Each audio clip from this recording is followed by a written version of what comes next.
1976 Sunday League team Thornton Heath United, managed by Mickey Turker-Taylor, won the lot. 45 years on, Mickey has assembled the original squad in aid of Bowel Cancer UK. Yeah, very excited, yeah. History, you know, it's a marvellous thing, really. What does it feel like to have all the boys out there for the first time? Oh, it's unbelievable. I feel Bit very emotional?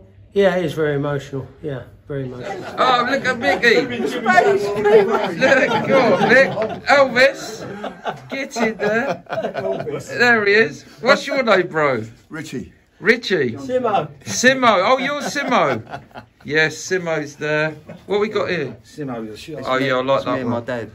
I've seen my dad. There he is. There he is. Look. Yeah. Yeah, that's a good Oh, mate. Yeah. Shirley Temple. See the joy. Yeah, look at that. That's a good wing at all. Centre off. Are you a centre off? No, I'm Bill. Huh?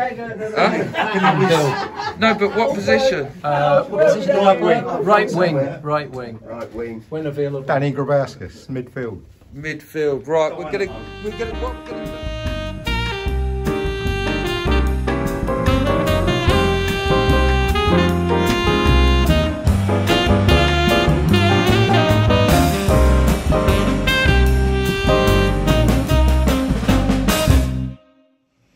John Kennedy, goalkeeper, 69 years old, 70 in December. All right, John. So, what was it like back then, playing in goal? Bit disastrous. Some of the players were, I think they were a suicide mission for me. They just dodgy pass backs was quite de rigueur then. But other than that, when they was up the front, they knew what they were doing. And what was it like playing for Mickey as manager? He's a good boy. He's a good boy. Quite funny. Yeah, always got a joke about it, but if he had his legs straight, he'd be 6'1" and people would respect him more. And was he a good gaffer? He got you rocking? Yeah, he knew how to wind us up and say the wrong things and it upset some people and make the others feel good, but yeah, he's a good boss. And what were the subs back then? Can you remember? How much? Oh God, now you're going for one, aren't you? It weren't much, probably about 10 bob, I should think. 50 pence in new money. And did you all have a good drink after the games? Yeah, there was always with respect to the alcohol thing and driving, obviously, but yeah, we'd have a few. All right, thanks. Martin Want, left back, baby of the team, 65 years old. So how old were you when you was playing in the team, Martin? God, I was very young, teenager, certainly. And what was it like playing with the older players, if you like? Well, they're a few years older. I got dragged in from another team to play for them, and they were all senior footballers. Whiteleaf, Croydon, had serious, good players. So I got pulled along on their shirt tails. Really, they were serious footballers. Very good. Oh, so you got poached from another team? No, I just joined. I don't know where I was. I can't remember, but I just joined because my brother was already playing with Mickey at Addiscombe. And then I got dragged in, and then we started Thornton Heath. And you had a good team? Oh, amazing. Football was incredible. Played from the back. John, you've just spoken to, don't think he ever kicked the ball. He threw it to me or Graham, left and right back, and we built from the back. We were playing like they're playing now, then. That's how Mickey had us playing. Built from the back, always. And you got a story about getting thumped or something, yeah? Yeah, that was it was a bit of a set to. I can't remember, I think it was probably Bernie, because he liked to rumble. And somebody had squared up to him, and as he squared up to him, I grabbed this bloke from behind, grabbed his arms to stop it, and as I grabbed him, he's just thumped him, cleaned him out, so we sort of let him go and walked off. It was hysterical. It was so funny. That happened quite a lot though, really. It was a bit physical in those days, our football. Yeah, you get away with a lot more. Oh, absolutely. And do you all stay in touch, or? A few of us. John, I see. Steph, we go for a curry now and again. It's not frequent, but we do see each other every now and again. Yeah, it's good. All right, good stuff. Billy Paterson, right winger, age 65. Billy Donnelly, left winger, age 67. Oh, so we got two wingers here then. Swingers. And Billy, you've got an interesting story about why you came to London, in particular down to Croydon. Yeah, I came to London, Croydon in 1972, and I came to take up an apprenticeship with Crystal Palace Football Club. and I was there for about 2 years, and left when Malcolm Allison came along to take over. He brought in new younger players, and I was seen as, you know, a leftover, so I left the club. And went on to? I went on to play for 1 season with Crawley Town in the Southern League. I left there, took about a year out because I was back at college studying, and then I joined Whiteleaf Football Club, played there for about 12 years. And after finishing 12 years at Whiteleaf, I then moved on to Chipstead Football Club and probably played for a good 10 or 12 years there as well. And then after that, went into retirement from football. And yourself? I ended up in the London area by accident. Came to visit somebody after hitchhiking around Europe, doing the things I wanted to do, and ended up staying, getting a job, as a stonemason, and I got a game of football with Whiteleaf and played with them about the same amount of time as Billy. And I left Whiteleaf before Billy, and I went to Chipstead because I got a bad injury, and I couldn't play that level again with Whiteleaf, but I could manage to play at Chipstead, and I managed to entice Billy away from Whiteleaf to join Chipstead, and that was it. And I went back to Whiteleaf when I'd finished playing and coaching, managing the reserves, and ended up 14 years with the first team, number 2 to a guy called Lee Richardson, the manager. Right. And we started the Vets team, a game which Billy played for as one of the stars, and we were undefeated in 3 years. Wow. And that was about it. So, yeah. Getting on to, that's brilliant, getting on to Thornton Heath. So, how did you get selected for the Sunday? Did you play Saturdays and Sundays? Yeah, we played for Whiteleaf where we met Mickey Taylor, and Mickey Taylor was the manager of Thornton Heath United Football Club on a Sunday morning. So I think Bernie was already playing for Mickey, so I followed Bernie as I used to always do, and we ended up playing for Thornton Heath Football Club again for about, what, a good 5, 6, 7 years. And we had a really fabulous time playing with Mickey because he was an absolutely diamond bloke, you know, excellent organiser. Everything he did was for the players that played for him, and he's just a diamond geezer, wonderful bloke. So he comes across as a he's a really lovely fella, but he seems, from the stories he's told me, he's very serious, isn't he? When it comes to football, he's very serious, and as you say, very organised. Did you appreciate that, Bernie? Did you buy into it? Yeah, I did, because he was really good at his job, Mick. And when I first met him, which was quite funny, he saw me playing on a Saturday, and I was walking off the pitch, and he came onto the pitch, and he said to me, "You're going to play for me on Sunday, son?" And I just said, "No, I don't think so, I don't play Sunday football, mate." Never met him in my life before, and he did entice me to play for him on a Sunday, and I got to know him very well after that. But he was good fun, Mick, socially, but his football was he took it very serious. Consequently, he had a great career in non-league managing. You know, he went on and on. He done really well for himself. But his demeanour at football is different from his social. You know, but he was good at his job. And have you got any funny anecdotes, stories from the Thornton Heath times? Well, Mickey had a secretary there. Jimmy. His name was Jimmy Wright. Beautiful human being. But Jimmy was disabled, and he had bad legs, and he didn't have any arms. He had false arms and hands. And when we first introduced to Jimmy, we were, well, how does he do his job? But he used to, in the old days, it wasn't all technology then, he used to do the phone, press the buttons with his nose and everything like that. But Jimmy liked a pint of beer, the same as everybody else, so we used to have to feed him his beer, you know, and Jimmy wanted a pint for us. And one night, we were at a do, and Jimmy said to me, "Bernie, I need to go to the toilet." "That's just all right, Jim, I'll watch your pint for you." He said, "No, you have to come with me." And I said, "All right." I said, "What's the matter?" He said, "Well, you need to get my tinkle it, so I can tink." So there's him in the toilet, Jimmy unzipped him, got his tinkle it, and I'm doing and looking away and he's doing his business. And he said, right, that's me, Bernie. I went, all right, Jimmy, I'll put it. He said, no, you need to get a shake. So I had to get a shake, put it back in his trousers and zip him up. And Jimmy was, like I say, he's a lovely, lovely man. And it was the odd time when he got so drunk, and because he didn't have any arms, when he went over, like he couldn't hold himself. And we took him home one night, and we got him to his front door. His mother rang the doorbell. His mother opened the door, but we had left him propped against the wall because we were scared of his mum. We ran. That's right. And yeah, we've done that a couple of times with Jim. And yeah, that was another man. You think, how does he do his job? It was brilliant, his job. The whole league knew him, you know. So was it like being together with you today, coming together today? Has it been a bit emotional, and have the memories sort of flooded back? Oh, totally. You know, you haven't seen some of these guys for at least 5 or 6 years. More. And it's just, well, in some cases, yeah, 5 or 6 years, but yeah, you're absolutely right.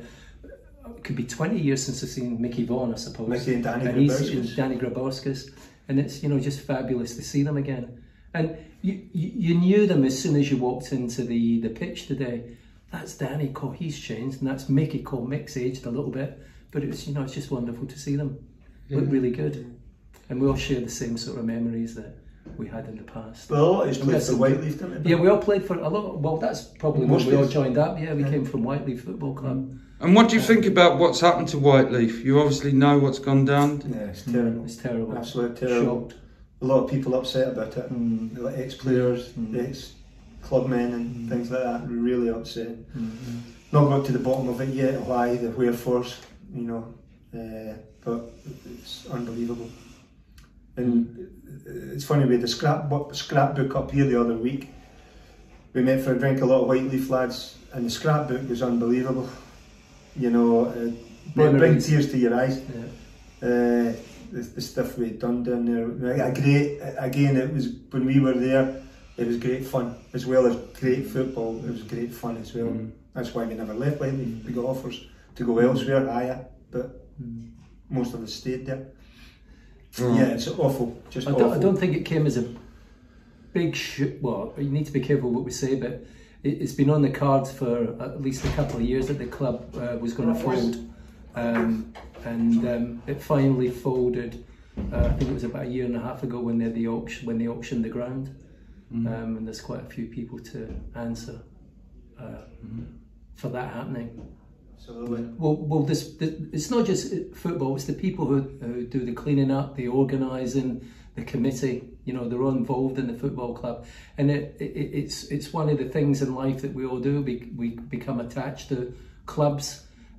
We did it because of our football, but there's other people who used to be there serving behind the bar, the organising, the working with the Ryman Isthmian League. There's a whole facet of jobs that were involved in at that football club, and they've just completely gone in the space of a couple of weeks when the club was the ground was finally sold to the new owners, and the football club itself having to fold because they were liquidated because of not paying a bill. Yeah, and the people that worked down there, they never worked for money. It was all done voluntary. No, it's all volunteers, isn't it? And for some of those volunteers, it is their life, isn't it? Yeah, as sad as it sounds, but well, Whiteleaf was part of the community. There's a lot of people in the community, and it's been destroyed, just in one fell swoop, destroyed. It's such a shame. When we used to go away games on the coach, we'd have the players on the coach squad, but the rest of the coach was filled up with supporters and club people. They loved it. They loved going away. Win, lose or draw, great fun on the coach coming back. You know, having a beer and everything, and sing song. Good times. You know, you never forget it. And that's why some of the older chaps and ladies are gone now. They're died. And for a few of them, this would have ripped the heart out of them. Their club gone, because there was one, Tony Libbury, who died just a year ago. He was part and parcel of creating Whiteleaf after the war, you know. And you know, to be honest, in a sad sort of way, it's a good job he's not here to see it, you know. That, because that was his life, the club. No, not just Tony, there was lots. All right, well, thanks for coming on, guys. Who was it living 2 doors down from Matt Busby's sister? Annie, yeah. And did you ever meet the great man? Oh, knew him well. Really? Mick. We've got a friend out there, Johnny Davison, his business partner was a shareholder at Man United. And years ago he went up to a European game in Man United, and Johnny's pal took him to the restaurant with their wives, and they waited to be sat, and Johnny spotted Matt Busby talking to 2 nuns at a table, having a meal. So Johnny said, oh, I'm going to go over and talk to Matt Busby, and his business partner said, oh, you can't do that, you can't talk to Matt Busby. But Johnny went over and introduced himself, and he said, we've got a mutual friend. And Matt Busby said, who's that? And he said, Bernie Donnelly. Yeah. And Matt Busby said to John, is Bernie still down in London? Is he playing? Black, sit down. And he sat with Matt Busby for half an hour while the shareholder was made way at the door. And Matt Busby was asking about all the family and everything. Fantastic man. Fantastic man. I knew him since I was a baby, really.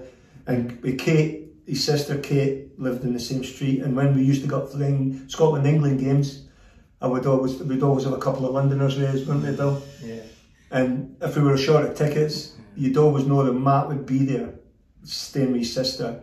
We used to go down and knock on the door, and he'd see if we could get us a ticket in the morning of the game, you know. So and he pulled it out a couple of times as well. But yeah, that was true. That's a true story. All right, well, thanks for coming on, giving us your time. Brilliant day, and yeah, thanks very much. Great, thanks. Thanks very much for that. All right. So, Mickey, how's the day gone? Quite emotional, really. Can't really believe that the boys have all turned up, and can't really. It sounds funny, but I can't really believe it's been 45 years. Unbelievable. It's a miracle, really. And to give us the weather today as well, we must have done something right, all of us, to have been here today.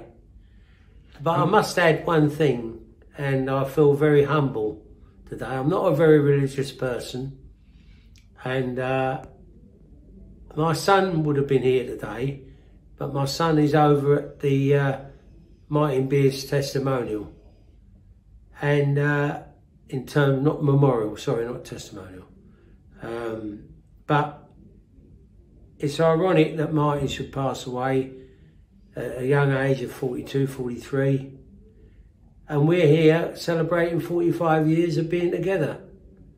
So that's 2 sides, really.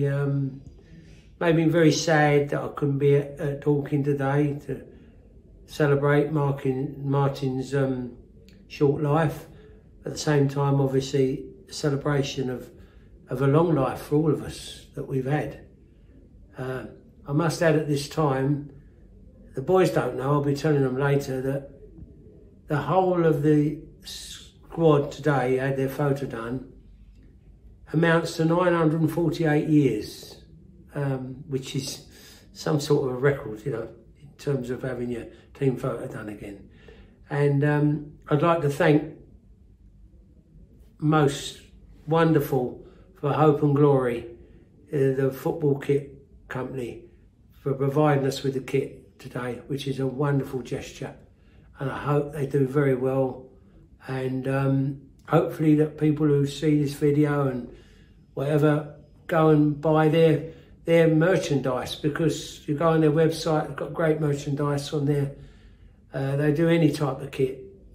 Great people to talk to, and absolutely wonderful. And Simon put me onto them, and they've been great, you know. But the day's been absolutely fantastic, and I can't really believe it's all happened, really. Tomorrow probably it'll sink in. And what's so there's a seriousness to the event in terms of charity and raising awareness. Do you want to just tell us a bit about that? Yeah, obviously there is a reason for me to be involved in this, situation is that my Jacqui has bowel cancer, no good at hiding away from that, and it's a very sad situation, but we have to live with it, and so we'll face whatever hurdles we have to face. Also this week I've been given the sad news that one of my greatest friends has also been diagnosed with non-curable bowel cancer. And I've also got my business partner with incurable bowel cancer. So there you are. To me, it's very close to me and very emotional. And if I can raise a lot of money in the coming months, years even, to be a pioneer to them, to do something for them in the football world, and to make people aware when the test kit comes through, just take the test, do not be frightened. If you take the test, it's positive, they can get to it and cure you. So on that note, you know, I can't really say much more. It's just a great charity to work for. And let's leave it on a positive note, and more positive note, because it's great that you're raising awareness and trying to raise money for charities, sale of your book and everything. Give us the Mickey anecdote. What's one of your, for this team, what's one of your long-lasting memories of this team? The long-lasting memory of this team is the characters. The boys were all semi-pros on a Saturday, and on Sunday mornings, we were all semi-pros. I was a semi-pro. On a Sunday morning, we'd turn up, but those boys wouldn't turn up and have what they call a bit of a stroll up before a Sunday dinner. Those boys played in a league in South London called the Malden District League. That was probably the toughest league in the country. And you had to be at your best. And those boys never ever shirked that responsibility. The best group of players I've ever worked with, and I've worked with many of groups of players, that team alone would have done well in the Isthmian League Premier Division, let alone anything else. They would have done well in that Premier Division. Such a super team to work with, and honest players. I love an honest player. Mm. And you was a bit of a winger yourself, weren't you? A bit fiery, weren't you, Mick? Yeah, a bit fiery. I was a right winger. You know, and in them days, the main aim was to get down the line, get the ball in, good centre forward would put it away. That's really what you were required to do. But the game's changed now, of course. We play with wing backs and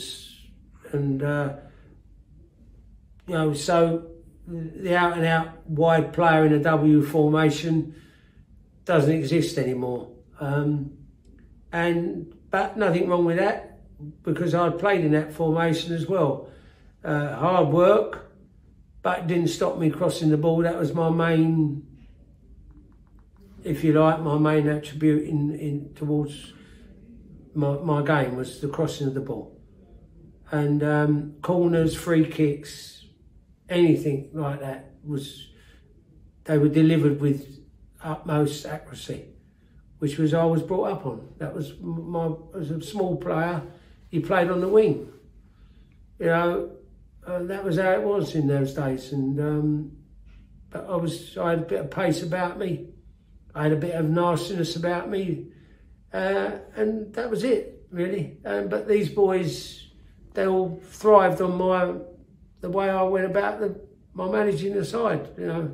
And just on that managing the side, what is the key to proper leadership, Mick? I think the team itself is getting the right team, the right blend of people that you need. Doesn't necessarily always mean you need the best players. What it means is you need the players that will go out and will play for you and play for each other, and obviously play for the club.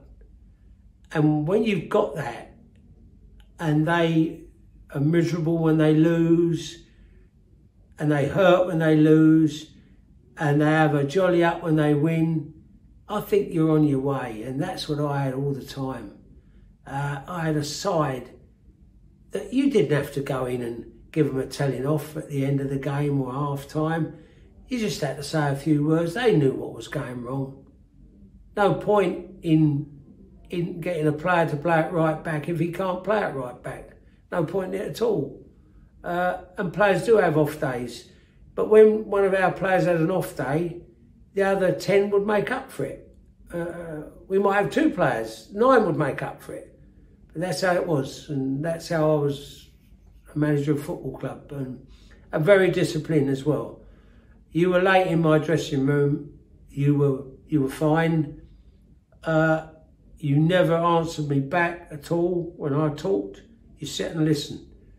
And I had attention to detail with everything, and the dressing room had to be right, shirts up, hanging up for them, made them feel like $1 million, yet they were playing on Sunday football.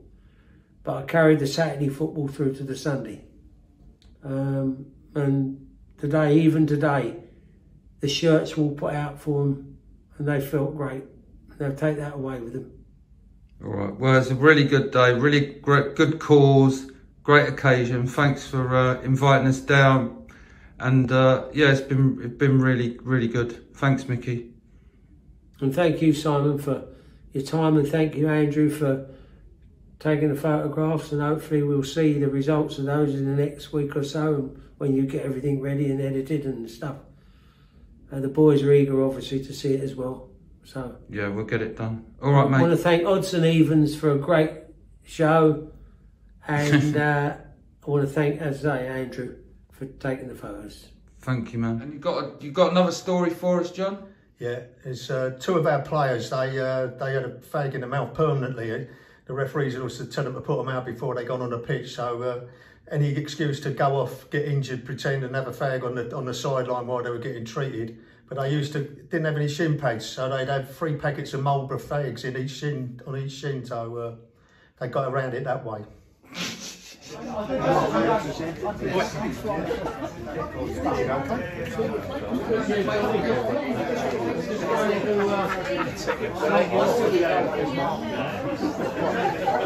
Anyway, so let me write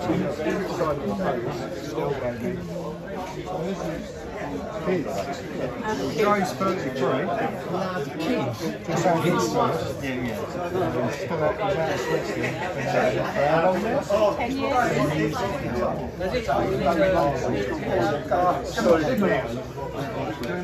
I think Dave's locked the door. I'll get him to open the door again.